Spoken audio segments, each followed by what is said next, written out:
காஞ்சிபுரம் மாவட்டம் வாலாஜாபாத் அடுத்த பழைய சிவரம் பகுதியில் அமைந்துள்ள ஸ்ரீ லட்சுமி நரசிம்ம பெருமாள் திருக்கோவில் பிரம்ம உற்சவத்தினை முன்னிட்டு நேற்று மாலை 6வது நாள் உற்சவத்தினை முன்னிட்டு பெருமாள் சிறப்பு அலங்காரத்தில் யானை வாகனத்தில் எழுந்தருளி வீதி உலா வந்து பக்தர்களுக்கு காட்சியளித்தார். ஏராளமான பொதுமக்கள் பெருமாளுக்கு தீபம் காண்பித்து தரிசனம் செய்தனர். அதன் பின்பு அனைவருக்கும் அன்னதானம் வழங்கப்பட்டது.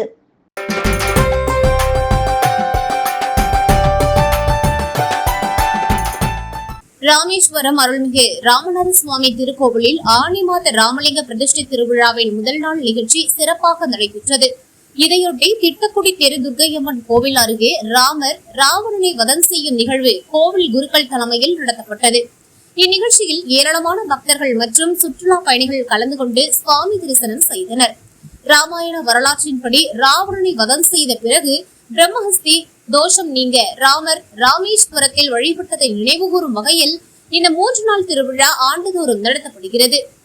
திருவிழாவின் 2ஆம் நாளில் தனுஷ்கோடி கோதண்டராமர் கோவிலில் விபீஷ்ணருக்கு பட்டாபிஷேகம் நடைபெற உள்ளது.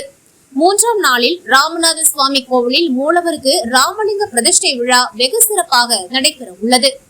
இந்நிகழ்ச்சியில் கோவில் உதவி ஆணையர் ரவீந்திரன், பேஷ்காரர்கள் கமலநாதன், முனியசாமி உள்ளிட்டோர் கலந்து கொண்டனர்.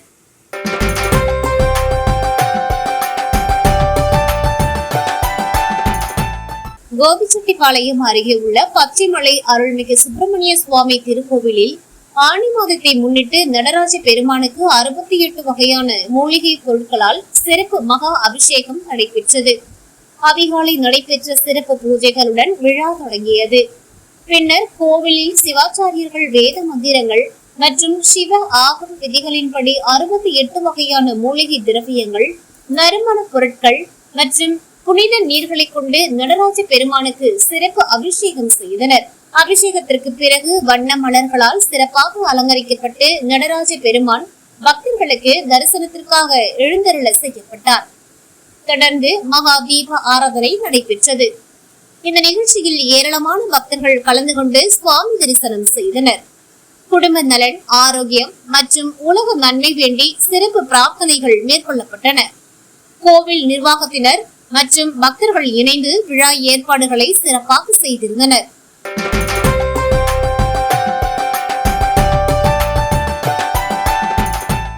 திருச்சி மாவட்டம் தொட்டியம் வட்டம் காட்டுப்புத்தூரை அடுத்த அயலூர் ஸ்ரீராமசமுத்திரம் காவிரி கரை மீது இந்து சமய அறநிலைத்துறைக்குட்பட்ட அருள்மிகு சௌந்தரநாயகி அம்பிகா சமேத அருள்மிகு ஸ்ரீ விருத்தவாலீஸ்வரர் ஆலயம் அமைந்துள்ளது. இந்த ஆலயத்தின் மகா கும்பாபிஷேக பெருவிழா வருகிற ஜூன் 24/6/2026 புதன்கிழமை காலை 6 மணிக்கு மேல் 7:30 மணிக்குள் மிக விமர்சையாக நடைபெற உள்ளது. இதனை முன்னிட்டு 22/6/2026 திங்கட்கிழமையான நேற்று காலை 7 மணிக்கு மூர்த்தி ஹோமம், மாலை 5 மணிக்கு மங்கள இசை, அங்குரார்ப்பணம், முதல் கால பூர்வாங்க பூஜைகள், கும்ப அலங்காரம், முதல் கால யாகசாலை பூஜைகள் மிக விமர்சையாக துவங்கி நடைபெற்றது. இதில் இப்பகுதியைச் சேர்ந்த ஏராளமான பக்தர்கள் கலந்து கொண்டனர். இந்த கும்பாபிஷேக விழாவின் ஏற்பாடுகளை கோவில் நிர்வாகம் மிக சிறப்பாக செய்து வருகின்றனர்.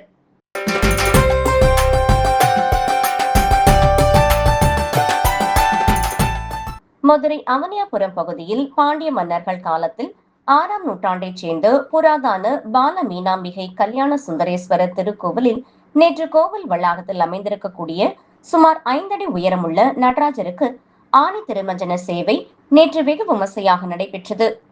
ஆணி திருமஞ்சனத்தினை முன்னிட்டு பால், பழம், தயிர், வெண்ணெய் உள்ளிட்ட பல்வேறு திரவியங்களால் அவருக்கு சிறப்பு பூஜைகளும் அபிஷேக ஆராதனைகளும் நடைபெற்றது. இந்த சிறப்பு அபிஷேக ஆராதனையின் போது ஏராளமான பக்தர்கள் சிவன் குறித்தும் நடராஜர் குறித்தும் மனமுருக பாடல்களை பாடி இந்த அபிஷேக ஆராதனையின் போது சுவாமியை தரிசனம் செய்தனர். திருக்கோவில் சார்பாக சிவாச்சாரியார் பக்தர்கள் வழங்கிய பால், தயிர், பழம், வெண்ணெய் இப்படியாக பல்வேறு வகையான வாசனை திரவியங்கள் மற்றும் பூஜை திரவியங்களோடு நடராஜருக்கு சிறப்பு அபிஷேகம் செய்தார். ஆணி திருமஞ்சனம் அன்று நடைபெறக்கூடிய இந்த நிகழ்வில் கலந்து கொள்வதற்காக அவனியாபுரம் மட்டுமன்றி மதுரையின் பல்வேறு பகுதிகளில் இருந்தும் ஏராளமான பக்தர்களும் ஆண்களும் பெண்களும் வருகை தந்த நிலையில் நடராஜர் சர்வ அலங்காரத்தில் பக்தர்களுக்கு காட்சியளித்தார்.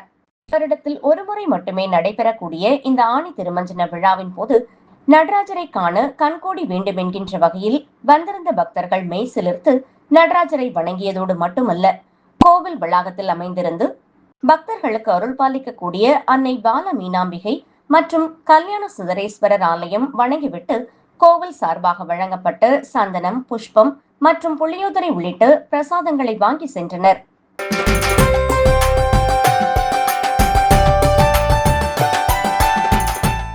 பூலோக கைலாயம் என்று அழைக்கப்படும் சிதம்பரம் நடராஜர் கோவிலில் ஆணி திருமஞ்சன தரிசன விழா நேற்று நடந்தது. இதில் பல்லாயிரக்கணக்கான பக்தர்கள் பங்கேற்று சுவாமி தரிசனம் செய்தனர். மார்கழி மாதம், ஆணி மாதம் என ஆண்டுக்கு இருமுறை நடைபெறும் திருவிழா இந்த கோவிலில் பிரசித்தி பெற்றது. இந்த ஆணி மாதத்திற்கான தரிசன திருவிழா கடந்த 13ஆம் தேதி கொடியேற்றத்துடன் தொடங்கியது. நேற்று முன்தினம் தேரோட்டம் நடந்தது. நடராஜர், சிவகாம சுந்தரி உள்ளிட்ட சுவாமிகள் தனித்தனி தேர்களில் 4 மாட வீதிகளையும் வலம் வந்தனர். 10ஆம் நாள் திருவிழாவான நேற்று காலை நடராஜர் கோவிலின் ஆயிரங்கால் மண்டபத்தில் நடராஜர், சிவகாம சுந்தரிக்கு மகா அபிஷேகம் நடந்தது. அதைத் தொடர்ந்து நடராஜர் வீற்றிருக்கும் சிற்சபையில் ரகசிய பூஜை நடந்தது. பின்னர் நடராஜர், சிவகாம சுந்தரிக்கு திரு ஆபரண அலங்காரம் நடந்தது. அதைத் தொடர்ந்து லட்சார்ச்சனை நடந்தது. பின்னர் மாலையில் ஆணி திருமஞ்சன தரிசன விழா நடைபெற்றது.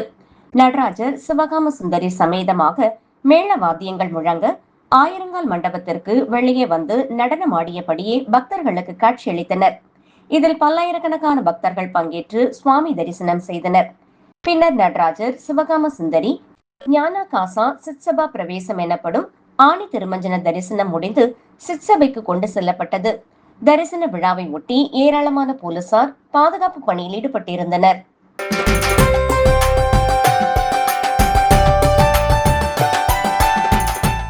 கும்பகோணம் அருகே திருவிடைமருதூர் தாலுகா வண்ணங்குடி கிராமத்தில் உள்ள அருள்மிகு ஸ்ரீ இரட்டை விநாயகர், அருள்மிகு ஸ்ரீ கருமாரியம்மன், ஸ்ரீ பால விநாயகர், பாலமுருகன் ஆலயத்தில் வைகாசி திருவிழா ஆண்டுதோறும் நடைபெறுவது வழக்கம். அதுபோல இவ்வாண்டு இவ்விழா கடந்த 15ஆம் தேதி சக்தி கரகம் புறப்பாடு பூச்செறிதலுடன் தொடங்கி தினமும் பல்வேறு வாகனங்களில் பல்வேறு அலங்காரத்தில் விநாயகர் வீதி உலா நடைபெற்றது. முக்கிய நிகழ்ச்சியான நேற்று பூக்குழி இறங்குதல் என்னும் தீமிதி நிகழ்ச்சியில் 50க்கும் மேற்பட்ட பக்தர்கள் கலந்து கொண்டு தீமிதித்து தங்களது நேர்த்திக்கடன் நிறைவேற்றினார்கள். நடந்த தீமிதி திருவிழாவை காண சுற்றுவட்டார பகுதிகளில் இருந்து ஏராளமான பக்தர்கள் தீமிதி திருவிழாவில் கலந்து கொண்டனர். இன்று மஞ்சள் நீராட்டு விடையாட்சியுடன் இவ்வாண்டிற்கான வைகாசி திருவிழா நிறைவு பெறுகிறது. நிகழ்ச்சி ஏற்பாடுகளை நிர்வாக கமிட்டியினர் சிறப்பாக செய்திருந்தனர்.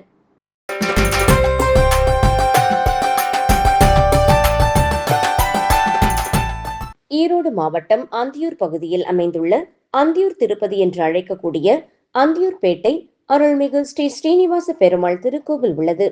திருக்கோவிலில் ஆண்டு விழாவினை முன்னிட்டு அருள்மிகு ஸ்ரீதேவி பூதேவி சமேத ஸ்ரீனிவாச பெருமாளுக்கு காலையில் 108 லிட்டர் பாலாபிஷேகமும் மற்றும் தயிர், இளநீர், சந்தனம், பஞ்சாமிர்தம், நறுமண பொடி, திரவிய பொடி உள்ளிட்ட பல்வேறு திரவியங்கள் மூலமும் சிறப்பான முறையில் அபிஷேகம் நடைபெற்றது. அதனைத் தொடர்ந்து பட்டு வஸ்திரங்களும் பல்வேறு விதமான தங்க ஆபரணங்களும் சூடி சிறப்பு அலங்காரத்தில் காட்சியளித்த ஸ்ரீதேவி பூதேவி சமேத ஸ்ரீ ஸ்ரீனிவாச பெருமாளுக்கு இரவு லட்சார்ச்சனை நடைபெற்றது. 50க்கும் மேற்பட்ட பெண்கள் கலந்து கொண்ட இந்த லட்சார்ச்சனையில் பல்வேறு மந்திரங்கள் கூறி லட்சார்ச்சனையானது நடைபெற்றது. துளசி தலத்தாலும் உதிரி பூக்களினாலும் நாமாவளிகள் கூறப்பட்டது. அரளி, மல்லிகை, முல்லை, செவ்வந்தி உள்ளிட்ட பல்வேறு பூக்களை கொண்டு புஷ்பாஞ்சலியும் நடைபெற்றது.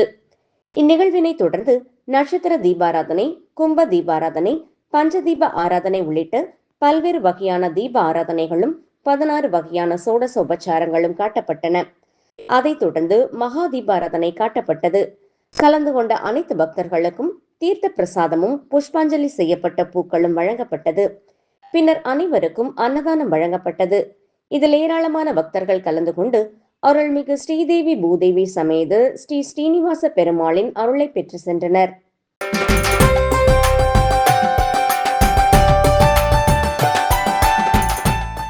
நாமக்கல் மாவட்டம் எஸ். வாழவந்தி கிராமத்தில் உள்ள ஸ்ரீ அழகு பூரணி சமேத புன்னைவன நாதேஸ்வரர் ஆலய ஜீருண தாரணம், ஸ்ரீ மகாமாரியம்மன் புனராவர்த்தனம், ஸ்ரீ செல்லாண்டியம்மன் புனராவர்த்தன அஷ்டவந்தன முப்பெரும் மகா கும்பாபிஷேக விழா ஆணி மாதம் 10ஆம் நாள் 24/6/2026 புதன்கிழமை காலை 6 மணிக்கு மேல் 10:35 மணிக்குள் மிக விமர்சையாக நடைபெற உள்ளது.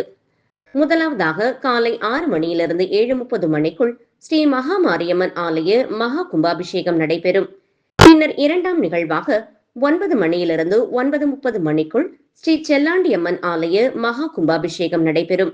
மூன்றாவதாக காலை 9:45 மணி முதல் 10:35 மணி வரை ஸ்ரீ புன்னைவன நாதீஸ்வரர், ஸ்ரீ அழகிய பூரணி, மகாநந்தி மற்றும் பரிவார மூர்த்திகள் மகா கும்பாபிஷேகம் நடைபெறுகின்றன. இந்த கும்பாபிஷேக விழாவை முன்னிட்டு இன்று கோமரபாளையம் காவிரி ஆற்றிலிருந்து பக்தர்கள் புனித காவிரி தீர்த்தம் எடுத்து வரும் நிகழ்வு மிக விமர்சையாக நடைபெற்றது. அப்போது குமாரபாளையம் காவிரி ஆற்றங்கரையோரத்தில் உள்ள விநாயகர் ஆலயத்தில் சிறப்பு பூஜைகள் நடைபெற்று பின்னர் பசுக்கள், குதிரைகள் மேளதாளத்துடன் தீர்த்தக்குட ஊர்வலம் மிக விமர்சையாக நடைபெற்றது. இந்த விழாவில் எஸ். வாழவந்தி மற்றும் 18 பட்டி கிராம பொதுமக்கள் என ஆயிரக்கணக்கான பக்தர்கள் கலந்து கொண்டு சிறப்பித்தனர்.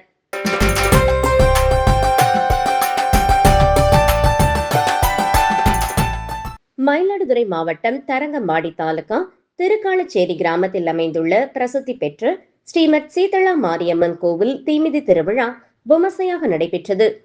தீமிதி திருவிழாவை ஒட்டி கிராமம் முழுவதிலும் அலங்கார மின் விளக்குகளால் ஜொலித்தது. இதில் கம்ப்யூட்டர் காலத்திலும் அலங்கார மின் விளக்குகளில் பல்வேறு அதிசய நிகழ்வுகளும் இடம்பெற்றது.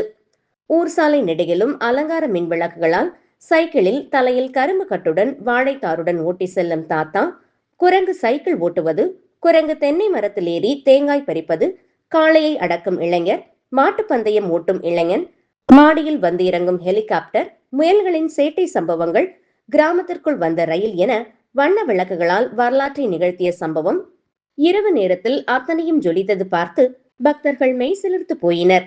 இளைஞர் ஒருவரின் கைவண்ணத்தில் திறமையால் நிகழ்ந்த மின் விளக்குகளின் சம்பவம் பலரது பாராட்டையும் பெற்றது. எப்படி வேண்டுமானாலும் சாதிக்கலாம் என்பதற்கு ஒரு எடுத்துக்காட்டு திருக்காலச்சேரி கோவில் திருவிழா.